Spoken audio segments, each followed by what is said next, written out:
الحمد لله رب العالمين والعاقبة للمتقين والصلاة والسلام على سيد الأنبياء والمرسلين وعلى آله وصحبه أجمعين اما بعد۔ محترم حضرات، آداب زندگی کے نام سے عصر کی نماز کے بعد ہمارے دروس کا جو یہ سلسلہ چل رہا ہے، اس میں ہم نماز کے تعلق سے کچھ باتیں کل کے درس میں آپ کے سامنے ہم نے رکھی تھی۔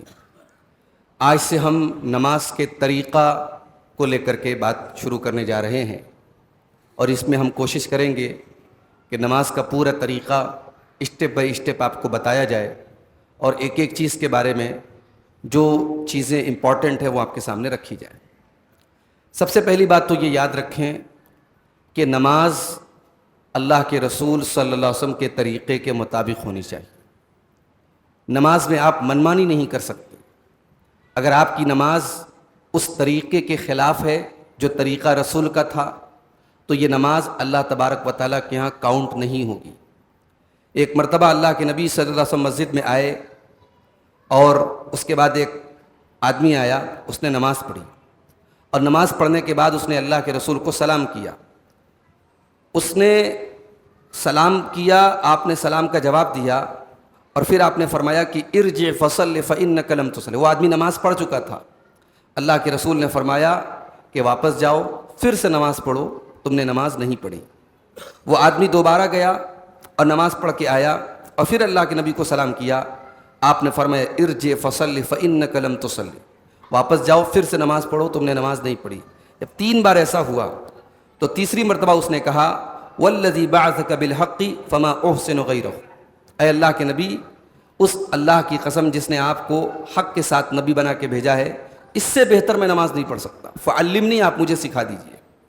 تو اللہ کے رسول صلی اللہ علیہ وسلم نے فرمایا اذا قمت الی الصلاۃ فکبر، جب تم نماز کے لیے کھڑے ہوا کرو تو اللہ اکبر کہو، ثم اقرأ ما تیسر معک من القرآن، پھر جو قرآن تمہارے لیے آسان ہو، جو یاد ہو، وہ قرآن پڑھو، ثم ارکع، پھر رکوع کرو، حتی تطمئن راکعا، اطمینان سے رکوع کرو، ثم ارفع، پھر رکوع سے سر اٹھاؤ، حتی تعتدل قائما، یہاں تک کہ اطمینان سے کھڑے ہو جاؤ، ثم اسجد، پھر سجدہ کرو، حتی تطمئن ساجدا، یہاں تک کہ اطمینان سے سجدہ کرو، ثم ارفع حتی تطمئن جالسا، پھر سجدے سے اٹھو، اطمینان کے ساتھ بیٹھو، ثم اسجد حتی تطمئن ساجدا، پھر سجدہ کرو، اطمینان سے سجدہ کرو، ثم افعل ذلک فی صلاتک کلھا، پھر یہ پوری نماز تمہاری اسی طریقے کے مطابق ہونی چاہیے۔ یہ حدیث جو ہے، اس کو حدیث مسیء صلاۃ بھی کہا جاتا ہے، یعنی اس آدمی کی نماز جس نے اپنی نماز صحیح طریقے سے نہیں پڑھی تھی۔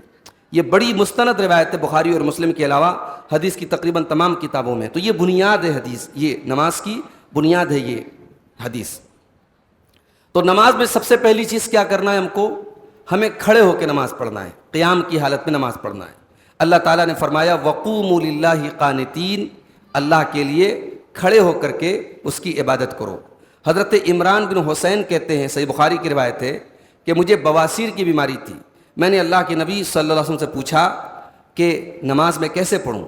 تو آپ نے فرمایا صلی قائماً، کھڑے ہو کر کے نماز پڑھو، فإن لم تستطع فقاعدا، اگر کھڑے ہو کر کے نہیں پڑھ سکتے تو بیٹھ کے پڑھو، فإن لم تستطع فعلى جنب، اور اگر بیٹھ کے نہیں پڑھ سکتے تو کروٹ کے بل لیٹ کے پڑھو۔ تو ایک بیمار آدمی کے لیے جائز ہے کہ وہ فرض نماز بیٹھ کر کے بھی پڑھ سکتا ہے، اور اگر بیٹھ کے بھی نہیں پڑھ سکتا تو وہ لیٹ کر کے کروٹ کے بل بھی پڑھ سکتا ہے۔ اور جو کھڑے ہونے پر قادر ہے، جو کھڑا ہو سکتا ہے، اس کے لیے بیٹھ کر کے نماز پڑھنا فرض نماز جائز نہیں ہے۔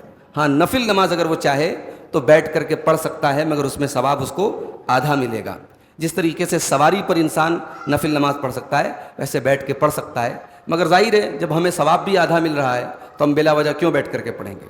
لیکن جو مسئلہ ہے وہ یہ کہ جائز ہے اس کے لیے۔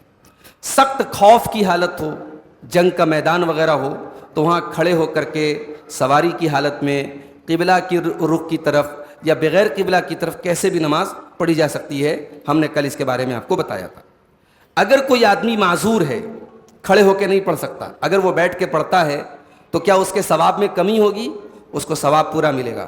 اللہ کے نبی صلی اللہ علیہ وسلم فرماتے ہیں اذا مرض العبد، جب بندہ جب بیمار ہو جائے یا سفر کرے کتب لہ ما کان یعمل وہو صحیح سقیم، تو بندے کو ثواب پورا ملے گا، جو تندرستی کی حالت میں ملتا اور صحیح ہونے کی حالت میں ملتا وہی ثواب اس کو بیماری کی حالت میں یا سفر کی حالت میں ملے گا۔ اگر انسان لیٹ کر کے بھی نماز نہیں پڑھ سکتا، اس لائق بھی نہیں ہے کہ لیٹ کر کے بھی وہ رکوع اور سجدے کے لیے اپنا سر جھکا سکے، اتنا مجبور ہے، تو وہ کیا کرے گا؟ تو بعض علماء کہتے ہیں کہ ایسے انسان سے نماز ساقط ہے، اس کو نماز پڑھنا ہی نہیں ہے، اور کچھ علماء کہتے ہیں کہ وہ اسی سچویشن میں جیسے بھی ہے، اگر وہ زبان سے نماز کی دعائیں وغیرہ پڑھ سکتا ہے، رکوع سجدہ کی دعائیں پڑھ سکتا ہے تو وہ پڑھے گا، اس لیے کہ نماز میں دو چیز ہوتی ہے، ایک قول ہوتا ہے، ایک عمل ہوتا ہے۔ عمل کی طاقت نہیں ہے تو قول کی طاقت ہے، تو جو پڑھ سکتا ہے وہ پڑھے گا، اور یہی بات زیادہ مضبوط ہے۔ اللہ تعالیٰ نے فرمایا فاتقوا اللہ ما استطعتم، اللہ سے ڈرو جتنی تمہارے اندر طاقت ہے۔ نماز میں انسان جب کھڑا ہو تو کہاں دیکھے گا؟ اپنے سجدے کی جگہ دیکھے گا۔ اللہ کے رسول صلی اللہ علیہ وسلم جب نماز پڑھتے تھے تو آپ اپنی آنکھوں کو زمین پر گڑائے رکھتے تھے جہاں آپ سجدہ کرتے تھے، یہ حاکم کی صحیح روایت ہے۔ دوسری چیز نماز میں نیت ہے۔ آپ کھڑے ہو کر کے نماز پڑھنے جا رہے ہیں، آپ کو نماز کی نیت کرنا ضروری ہے۔ اللہ تعالیٰ نے قرآن میں فرمایا وما امروا الا لیعبدوا اللہ مخلصین لہ الدین، میرے بندوں کو حکم دیا گیا کہ وہ اخلاص کے ساتھ میری عبادت کریں، اور اللہ کے نبی صلی اللہ علیہ وسلم فرمایا انما الاعمال بالنیات، ہر عمل کا دار و مدار نیت پر ہے۔ مگر یہ بات یاد رہے کہ نیت دل کے ارادے کا نام ہے، نیت زبان سے کرنا یہ بدعت ہے، زبان سے نیت کرنے کا کوئی ثبوت نہیں ہے۔ تو انسان ظاہر ہے، آپ عصر کی نماز پڑھنے آئے تو فرض نماز کے لیے آپ کھڑے ہو رہے ہیں تو ایک دل میں ارادہ ہونا چاہیے کہ میں عصر کی نماز پڑھنے جا رہا ہوں۔ یہ نماز پڑھنے سے پہلے بھی آپ ارادہ کر سکتے ہیں اور اس ٹائم کھڑے ہونے کے ٹائم بھی آپ یہ ارادہ کر سکتے ہیں۔ یہ نیت جو ہے یہ نماز کی ایک شرط ہے، اس کا ایک رکن ہے۔ نماز آپ شروع کریں گے تکبیر تحریمہ کے ذریعے، اللہ اکبر کہہ کر کے آپ نماز شروع کریں گے، اور یہ اللہ اکبر کہنا، نماز کے شروع میں اللہ اکبر کہنا، یہ بھی نماز کے ارکان میں سے، نماز کا رکن ہے، اس کے بغیر نماز نہیں ہوگی۔ اور اللہ اکبر کی جگہ کچھ اور نہیں چلے گا۔ اللہ اکبر کا مطلب اللہ سب سے بڑا ہے، مگر آپ اس کا ٹرانسلیشن کر دیں، آپ عربی میں ہی کچھ اور پڑھ دیں، اللہ اعظم کہہ دیں، اللہ اجل کہہ دیں، نہیں چلے گا۔ اللہ اکبر کا کوئی الٹرنیٹ نہیں ہے، آپ کو اللہ اکبر ہی کہنا ہے۔ اور مقتدی امام کے اللہ اکبر کہنے کے بعد اللہ اکبر کہے گا، اور اس اللہ اکبر کے ساتھ وہ رفع الیدین بھی کرے گا، اپنے ہاتھوں کو اٹھائے گا، کندھوں تک بھی اٹھا سکتا ہے اور اپنے کانوں تک بھی اٹھا سکتا ہے، لیکن کان تک اگر اٹھائے گا تو کان کو ٹچ نہیں کرنا ہے، کان کے لیول تک یا کندھے کے لیول تک آدمی اٹھا سکتا ہے، یہ سنت سے ثابت ہے۔ اس کے بعد انسان اپنے داہنے ہاتھ کو اپنے بائیں ہاتھ پہ رکھ کر کے سینے پر باندھے گا۔ اب یہ جو ہاتھ باندھے گا اس کا دو طریقہ حدیث میں بتایا گیا ہے۔ ایک یہ ہے کہ اپنے داہنے ہاتھ سے اپنے بائیں ہاتھ کو پکڑے گا، اپنے داہنی ہتھیلی سے اپنے بائیں ہاتھ کو پکڑے گا۔ اب یہ جو پکڑے گا کا جو لفظ حدیث میں آتا ہے تو یہ دیکھیے، یہ جو اتنا حصہ ہوتا ہے اس کو کہتے ہیں کف، اور یہاں سے یہاں تک کا جو حصہ ہوتا ہے اس کو عربی میں ساعد بولتے ہیں، ساعد۔ تو آپ کف کے اوپر اس طریقے سے کلائی پر بھی ہاتھ رکھ سکتے ہیں، اور یہ آپ پورا ساعد یہاں تک آپ کہیں پر بھی رکھنے کا بھی ذکر آتا ہے اور پکڑنے کا بھی ذکر آتا ہے۔ آپ چاہے تو ایسے سمپل رکھ لیں اور چاہے تو پکڑ لیں، لیکن بعض لوگ کیا کرتے ہیں ایسے کہنی تک پکڑ لیتے ہیں، یہ جائز نہیں ہے، یہ صحیح نہیں ہے، یہ طریقہ سنت سے ثابت نہیں۔ جو بعض لوگ کہنی پکڑ رہے، کہنی کے پہلے کا جو حصہ ہے اس کو عربی میں ساعد بولتے ہیں، تو اس کے بارے میں اللہ کے نبی صلی اللہ علیہ وسلم سے رکھنا بھی ثابت ہے اور پکڑنا بھی ثابت ہے۔ اس کے بعد کہاں رکھے گا انسان؟ سینے پر ہاتھ باندھے گا۔ ناف کے نیچے ہاتھ باندھنے کی کوئی ایک بھی صحیح روایت نہیں ملتی ہے، ہاتھ آدمی سینے پر باندھے گا۔ اور نماز کی حالت میں کمر پہ ہاتھ رکھنا، بعض لوگ جو ہے ناواقفیت کی وجہ سے کمر پہ ہاتھ رکھتے ہیں، اللہ کے نبی نے اس سے منع کیا ہے، کمر پہ ہاتھ نہیں رکھنا چاہیے۔ اس کے بعد آپ کو دعائے افتتاح پڑھنا ہے، اللہ اکبر کہہ کر کے آپ نے ہاتھ باندھ دیا، اب آپ کو دعائے افتتاح پڑھنا ہے۔ دعائے افتتاح میں کیا پڑھیں گے آپ؟ کئی دعائیں اللہ کے نبی سے ثابت ہیں۔ صحیح بخاری اور صحیح مسلم کے اندر حضرت ابو ہریرہ کہتے ہیں کہ اللہ کے نبی صلی اللہ علیہ وسلم جب اللہ اکبر کہہ کر کے نماز شروع کرتے تھے تو تھوڑی دیر خاموش رہتے تھے، تو ہم نے پوچھا کہ اے اللہ کے نبی، میرے ماں باپ آپ پر قربان ہوں، آپ جب یہ خاموش رہتے ہیں اللہ اکبر کہنے کے بعد اور قرأت شروع کرنے کے پہلے، تو آپ کیا پڑھتے ہیں؟ تو اللہ کے رسول نے فرمایا کہ میں یہ پڑھتا ہوں، اللہم باعد بینی وبین خطایای کما باعدت بین المشرق والمغرب، اللہم نقنی من الخطایا کما ینقی الثوب الابیض من الدنس، اللہم اغسل خطایای بالماء والثلج والبرد۔ یہ مشہور دعا ہے اور اللہ کے رسول سے ثابت ہے۔ دوسری دعا سبحانک اللہم و بحمدک و تبارک اسمک و تعالی جدک ولا الہ غیرک، یہ بھی ثابت ہے، صحیح مسلم کے اندر یہ دعا ثابت ہے، اس کو بھی آپ پڑھ سکتے ہیں۔ تیسری دعا جو خاص طور سے اللہ کے رسول صلی اللہ علیہ وسلم تہجد کی نماز کے لیے اٹھتے تھے تو پڑھتے تھے، لمبی دعا ہے لیکن بہت پیاری دعا ہے۔ اللہم لک الحمد انت قیم السماوات والارض ومن فیہن ولک الحمد انت نور السماوات والارض ومن فیہن ولک الحمد انت مالک السماوات والارض ومن فیہن ولک الحمد انت الحق ووعدک الحق ولقاؤک حق وقولک حق والجنۃ حق والنار حق والنبیون حق ومحمد صلی اللہ علیہ وسلم حق والساعۃ حق اللہم لک اسلمت وبک آمنت وعلیک توکلت والیک انبت وبک خاصمت والیک حاکمت فاغفر لی ما قدمت وما اخرت وما اسررت وما اعلنت انت اعلم به منی انت المقدم وانت المؤخر لا الہ الا انت ولا الہ غیرک ولا حول ولا قوۃ الا باللہ۔ یہ بخاری اور مسلم کے اندر یہ دعا ثابت ہے۔ علامہ ابن عثیمین کہتے ہیں کہ اللہ کے نبی صلی اللہ علیہ وسلم یہ مختلف دعائیں پڑھتے تھے، تو ہمیں بھی مختلف دعائیں پڑھتے رہنا چاہیے، کبھی یہ کبھی وہ، تاکہ تمام سنتوں پر عمل ہو جائے۔ جنازے کی نماز میں کیا دعائے افتتاح پڑھیں گے، دعائے ثنا پڑھیں گے؟ صحیح بات یہ ہے کہ جنازے کی نماز میں دعائے ثنا ثابت نہیں ہے، ہم ڈائریکٹ اعوذ باللہ بسم اللہ پڑھ کر کے سورہ فاتحہ پڑھیں گے جنازے کی نماز میں۔ تو دعائے ثنا آپ نے پڑھ دی، اس کے بعد اب آپ اعوذ باللہ من الشیطان الرجیم پڑھیں گے۔ کیوں؟ کیونکہ اللہ تعالیٰ کا فرمان ہے فَإِذَا قَرَأْتَ الْقُرْآنَ فَاسْتَعِذْ بِاللَّهِ مِنَ الشَّيْطَانِ الرَّجِيمِ، جب بھی تم قرآن پڑھو تو اللہ تعالیٰ کی پناہ طلب کرو شیطان مردود سے۔ نماز میں بھی آپ قرآن پڑھنے جا رہے ہیں تو آپ اعوذ باللہ من الشیطان الرجیم پڑھیں گے۔ آپ چاہیں تو اعوذ باللہ من الشیطان الرجیم پڑھ سکتے ہیں، اور آپ چاہیں تو اعوذ باللہ من الشیطان الرجیم من ہمزہ ونفخہ ونفثہ، یہ الفاظ بھی اللہ کے رسول سے ثابت ہیں، اور یہ اعوذ باللہ صرف پہلی رکعت میں پڑھا جائے گا، باقی کی رکعتوں میں پڑھنے کی کوئی ضرورت نہیں ہے۔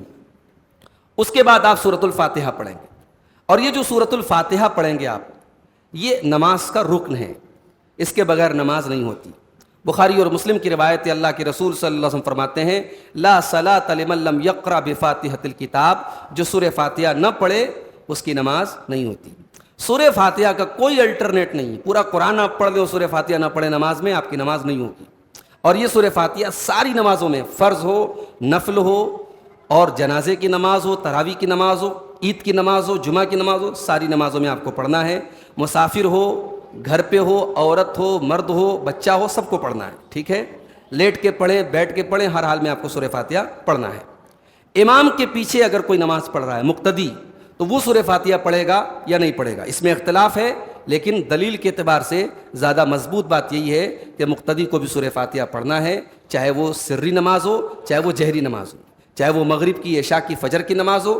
امام زور سے سورہ فاتحہ پڑھ رہا ہے تو امام جو بیچ بیچ میں سکتہ کرے گا آپ اس میں پڑھ لیجئے سورہ فاتحہ، اور سری نماز میں تو کوئی مسئلہ نہیں ہے۔ اس کی دلیل کیا ہے؟ ابو داؤد اور ترمذی وغیرہ کے اندر یہ حدیث موجود ہے کہ ایک مرتبہ اللہ کے رسول صلی اللہ علیہ وسلم نے فجر کی نماز پڑھائی، جب آپ نے سلام پھیرا تو آپ نے فرمایا کہ شاید تم لوگ امام کے پیچھے قرأت کرتے ہو۔ صحابہ نے کہا کہ ہاں، تو آپ نے فرمایا لا تفعلوا الا بأم القرآن، قرأت مت کیا کرو، امام کے پیچھے قرأت کرنے کی ضرورت نہیں ہے سوائے سورہ فاتحہ کے، فإنہ لا صلاۃ لمن لم یقرأ بها، کیونکہ جو سورہ فاتحہ نہ پڑھے اس کی نماز نہیں ہوتی۔ سورہ فاتحہ کے شروع میں جو بسم اللہ پڑھتے ہیں ہم، بسم اللہ کیا سورہ فاتحہ کی ایک آیت ہے یا ایک آیت نہیں ہے؟ اس میں اختلاف ہے، کچھ علماء کہتے ہیں کہ سورہ فاتحہ کی ایک آیت ہے، اور کچھ کہتے ہیں سورہ فاتحہ کی ایک آیت نہیں ہے۔ زیادہ مضبوط بات کیا ہے کہ سورہ فاتحہ کی ایک آیت نہیں ہے۔ کیوں؟ کیونکہ صحیح مسلم کے اندر اللہ کے رسول فرماتے ہیں کہ اللہ تعالیٰ کہتا ہے کہ میں نے نماز کو اپنے اور بندے کے درمیان بانٹ دیا، یا نماز سے مراد سورہ فاتحہ ہے، کہ میں نے سورہ فاتحہ کو بندے کے اور اپنے درمیان بانٹ دیا۔ جب بندہ کہتا ہے الحمدللہ رب العالمین، تو اللہ کہتا ہے بندے نے میری تعریف کی۔ بندہ کہتا ہے الرحمن الرحیم، تو اللہ کہتا ہے کہ بندے نے میری بزرگی بیان کی۔ تو اس حدیث میں اللہ کے رسول نے الحمدللہ رب العالمین سے سورہ فاتحہ کو اسٹارٹ کیا ہے۔ اس کا مطلب کہ بسم اللہ الرحمن الرحیم پڑھنا تو ہے ہمیں، لیکن وہ سورہ فاتحہ کا ایک حصہ نہیں ہے۔ اب یہ بسم اللہ الرحمن الرحیم جو پڑھنا ہے، اس کو ہم سری طور پہ پڑھیں، یعنی جہری نماز پڑھ رہے ہیں مغرب کی، عشاء کی، فجر کی، تو اس کو چپکے سے پڑھیں یا آواز سے پڑھیں۔ تو زیادہ جو آپ صلی اللہ علیہ وسلم کی حدیثوں سے جو بات ملتی ہے وہ یہ ہے کہ اس کو سری طور پہ پڑھا جائے، چپکے سے پڑھا جائے، کبھی کبھار بلند آواز سے بھی پڑھا جا سکتا ہے، کوئی حرج کی بات نہیں ہے۔ سورہ فاتحہ کے بعد آمین کہنا ہے، اور یہ آمین ہر نمازی کو کہنا ہے، امام کو بھی کہنا ہے، مقتدی کو بھی کہنا ہے، اکیلے کوئی نماز پڑھا اس کو بھی کہنا ہے۔ فرض نفل سب میں کہنا ہے. اگر نماز جہری ہو تو آمین بھی جہری کہنا ہے، اس لیے کہ اللہ کے رسول نے فرمایا صلو کما رأیتمونی اصلی، جیسے تم مجھے نماز پڑھتے ہوئے دیکھتے ہو ویسے پڑھو. تو جب اللہ کے رسول جہری نماز میں آمین زور سے بولتے تھے تو صحابہ بھی زور سے بولتے تھے. اور حضرت عطا کہتے ہیں کہ میں نے صحابہ کرام کو دیکھا کہ جب وہ آمین کہتے تھے تو پیچھے لوگ آمین کہتے تھے، یہاں تک کہ مسجد گونج جاتی تھی. یہ بیہقی کی صحیح روایت ہے. تو اس کا مطلب یہ ہوا کہ آمین ہم کو بلند آواز سے کہنا ہے. لیکن ہمارے یہاں بعض لوگوں کو دیکھتے ہیں کہ آمین میں بے ہنگم طریقے سے، خاص طور سے بچوں کو دیکھتے ہیں کہ جو ہے بہت زیادہ چلاتے ہیں. بچوں کی تربیت کرنی چاہیے. نماز میں زیادہ چلانا یہ نماز کے آداب کے خلاف ہے. ایک نارمل آواز میں، بھئی ہمیں چپکے سے نہیں بولنا ہے، ہمیں آواز سے بولنا ہے، لیکن چلانا بھی نہیں ہے. تو بچوں کی ایسی تربیت کریں. اور خود آپ حضرات بھی جب آمین بولیں تو چلا کے نہ بولیں، بلند آواز سے بولیں، لیکن چیخ کر کے چلا کر کے نہ بولیں. اور یہ بھی یاد رکھیں کہ آمین یہ سورہ فاتحہ کا ایک پارٹ نہیں ہے. آمین سورہ فاتحہ کا ایک حصہ نہیں ہے. سورہ فاتحہ کے بعد اس کو پڑھنا اللہ کے رسول سے ثابت ہے، لیکن سورہ فاتحہ والضالین پر ختم ہو جاتی ہے. آمین کا مطلب ہوتا ہے اللہم اجب، اے اللہ، اللہم استجب، اے اللہ تو ہماری دعا کو قبول فرما لے. اس کے بعد آپ کوئی سورت پڑھیں گے. سورہ فاتحہ پڑھنے کے بعد آپ کوئی سورت پڑھیں گے. یہ سورت پڑھنا ضروری نہیں ہے. سورہ فاتحہ تو ضروری ہے، اس کے بعد والی سورت پڑھنا ضروری نہیں ہے، مستحب ہے. آپ پڑھیں گے تو اچھی بات ہے، اگر نہیں پڑھیں گے تو بھی آپ کی نماز ہو جائے گی. حضرت ابو ہریرہ کہتے ہیں اللہ کے رسول کی نماز کا طریقہ بیان کرتے ہوئے کہ اللہ کے نبی ہر نماز میں قرأت کرتے تھے. تو جو ہمیں سنائی دیتا تھا ہم تم کو سناتے ہیں، جو نہیں سنائی دیتا تھا ہم نہیں سناتے ہیں. اور اگر تم سورہ فاتحہ سے زیادہ کچھ نہ پڑھو تو تمہاری نماز ہو جائے گی، اور اگر تم پڑھو تو یہ تمہارے حق میں بہتر ہے. اللہ کے رسول کا طریقہ یہ تھا کہ آپ پہلی رکعت کو دوسری رکعت کے مقابلے میں تھوڑا بڑا کرتے تھے. آپ کی پہلی رکعت تھوڑی بڑی ہوتی تھی. اور آپ سے یہ بھی ثابت ہے کہ آپ کی دوسری رکعت جو ہوتی تھی پہلی رکعت سے آدھی ہوتی تھی بعض نمازوں میں.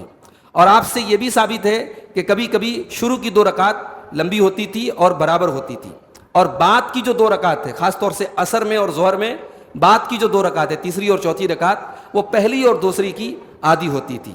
تو اس سے یہ بھی سمجھ میں آتا ہے کہ ظہر اور عصر کی نماز میں امام تیسری اور چوتھی رکعت میں صرف سورہ فاتحہ بھی پڑھ سکتا ہے، اور چاہے تو صرف سورہ فاتحہ کے ساتھ کوئی اور سورت بھی ملا سکتا ہے. لیکن مقتدی کو کیا کرنا ہے؟ مقتدی کو امام کے پیچھے صرف سورہ فاتحہ پڑھنا ہے. جہری نماز میں صرف سورہ فاتحہ پڑھنا ہے. سری نماز میں ظہر اور عصر میں اگر مقتدی چاہے تو کوئی سورت اگر ملانا چاہے تو ملا سکتا ہے. اگر کسی کی نماز چھوٹ گئی اور وہ آیا اور مان لیجیے کہ اس کو تیسری چوتھی رکعت ملی، تو اب وہ چھوٹی ہوئی نمازوں کو کیسے پڑھے گا؟ تو یہ بات یاد رکھیے کہ وہ چھوٹی ہوئی نمازوں کو جتنی نماز اس کو امام کے ساتھ ملی ہے اس کو وہ اپنی پہلی نماز سمجھے گا. امام کی تیسری اور امام کی چوتھی اس کی پہلی اور دوسری تھی، تو اس اعتبار سے وہ بعد میں جو 2 رکعت پوری کرے گا وہ اس کو تیسری اور چوتھی سمجھ کر کے پورا کرے گا. اس لیے کہ اللہ کے رسول کا فرمان ہے فما ادرکتم فصلوا، جو تم پاؤ وہ پڑھ لو، وما فاتکم فاتموا، اور جو چھوٹ جائے اس کو پوری کر لو. اچھا، اگر کوئی نماز قضا کر رہا ہے اور وہ نماز مان لو جہری ہے، مان لیجئے مغرب کی نماز انسان کی چھوٹ گئی، اب وہ قضا کر رہا ہے، تو اس کو کیسے پڑھے گا؟ جہری آواز سے پڑھے گا یا آہستہ سے پڑھے گا؟ تو بہتر یہ ہے کہ آپ کی نماز جو چھوٹی اگر وہ جہری ہے، آپ جب قضا کریں گے تو آواز کے ساتھ پڑھیں گے. چاہے آپ اس کو ایسے وقت میں پڑھیں کہ وہ جہری کا وقت نہیں ہے. مثال کے طور پہ فجر اگر چھوٹ گئی، اور فجر کو آپ کو تو پڑھ لینا چاہیے اسی ٹائم، لیکن کسی وجہ سے آپ نہیں پڑھ پائے، سوئے رہ گئے، ظہر کے ٹائم اٹھے، تب بھی آپ فجر جب پڑھیں گے، قضا پڑھیں گے، تو بہتر ہے کہ آپ اس کو آواز کے ساتھ پڑھیں گے. نفل نمازیں جتنی ہیں سب آہستہ سے پڑھی جائیں گی، سوائے ان نمازوں کے جس میں دلیل سے ثابت ہے کہ آواز سے اللہ کے رسول پڑھتے تھے، جیسے استسقاء کی نماز ہے، تراویح کی نماز ہے، گرہن کی نماز ہے. نماز میں جب ہم قرآن پڑھیں تو ٹھہر ٹھہر کر کے پڑھیں، آرام سے پڑھیں. وَرَتِّلِ الْقُرْآنَ تَرْتِيلًا، اللہ نے فرمایا کہ قرآن کو ٹھہر ٹھہر کر کے پڑھو. نماز میں ایک ہی سورت کو دونوں رکعتوں میں ریپیٹ کیا جا سکتا ہے. پہلی رکعت میں آپ نے سورہ اخلاص پڑھی، دوسرے میں بھی آپ پڑھ سکتے تھے. اللہ کے نبی صلی اللہ علیہ وسلم نے ایک آدمی کو دیکھا کہ اذا زلزلت الارض زلزالها، اس نے دونوں رکعت میں پڑھا. ایک صحابی نے اللہ کے نبی کو دیکھا کہ آپ نے دونوں رکعت میں اذا زلزلت الارض زلزالها پڑھا. تو صحابی کہتے ہیں کہ مجھے نہیں معلوم کہ اللہ کے رسول بھول گئے یا آپ نے جان بوجھ کر کے ایسا کیا. یہ ابو داؤد کی صحیح روایت. تو ایک ہی سورت کو ڈبل پڑھا جا سکتا ہے دونوں رکعت میں. تو یہ نماز کے تعلق سے چند اہم مسائل ہیں، اس پر مزید گفتگو انشاءاللہ ہم کل کے درس میں کریں گے. اللہ تعالی ہم سب کو سنت کے مطابق نماز پڑھنے کی توفیق عطا فرمائے. آمین. وآخر دعوانا الحمدللہ رب العالمین.